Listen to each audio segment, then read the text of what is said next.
Okay, real quick, I just want to show how this personal property auditing tool could be used and talk about some of the things that we could do to enhance it or customize it. And so basically what we've got here, you should be able to see it on your screen. I've got this number of filings and I've got this number of Firefly reports. So what these Firefly reports are these little blue dots here. And what they are is Esri information on potential businesses locating in these areas. So when I look at this area that I'm zoomed down into, I can see I have 19 filings, personal property, and that's denoted by these yellow text and yellow parcels here. We had linked our parcel number, physical parcels to the personal property filings, and went ahead and populated those on a map and added some of the data. So, but what I did here is overlay it with the other information. Here you can see some of the commercial zoning is what this dark blue is, and then these little fireflies. These are the 34 shown here. So just as a little bit on screen, I've got 22 filings and 34 fireflies. So we know maybe some of these haven't filed. Maybe they're, don't have personal property. I don't know, but they could be really good for discovery. So like, take a look at this one. When I click on it, it's going to tell us what it is here. It says regional hospital. So they probably may not have a filing because they're going to be exempt.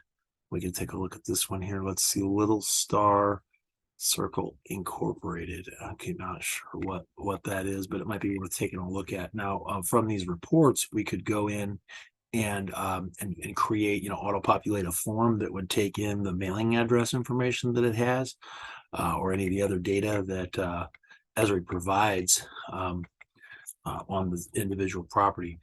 They also have a breakdown. You can see, we can reference this data. So if we wanted to, custom make a form letter or something that said, we are aware of your business operation and would like you to file whatever it is, correspondence that we would have in that initial discovery phase. But I can go ahead and look here. I can see, like, so here's one in a neighborhood. I wonder what's going on there. Let's take a look. This says Excel welding. Okay, so maybe somebody is running a welding business out of their house. What we could do is we would take and look up the name in the in our personal property assessment system and see if we have them. Google search the name, see if it looks like an active business or not. Whatever is required. Another idea on this would be to make this data editable, so there'd be a little click box that might say, hey, this is, one, send a letter, send a letter, or we could status it and say discovery phase 1, however we might want to do that. And then that information would be down here on the spreadsheet that is related to it. So this is these are the businesses that are shown as the fireflies, and then we have the personal property filings over here. So these are the people that we're aware of. We could do some other things if we wanted to see the dollar amounts. We have this information of what their filings were.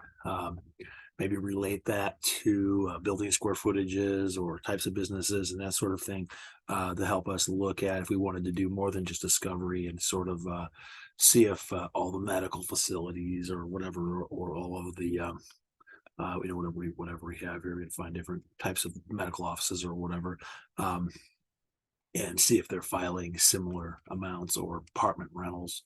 Maybe we can layer our commercial data over this and say, hey, there's, how many units are in this and how much personal property are they claiming, and then be able to compare that to other apartment rentals and how much personal property they're claiming. So there's a variety of ways of doing this. Right now, I just have the, number of fireflies and the number of filings. In this case, we have more filings than fireflies, which is kind of interesting. When you start to really zoom out, you can see how that takes over.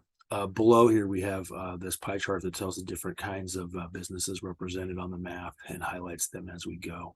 But anyway, just wanted to run through how this works and talk about the potential of it, and see if anybody has any other ideas about it. Love to hear them. And thanks. Talk to you later.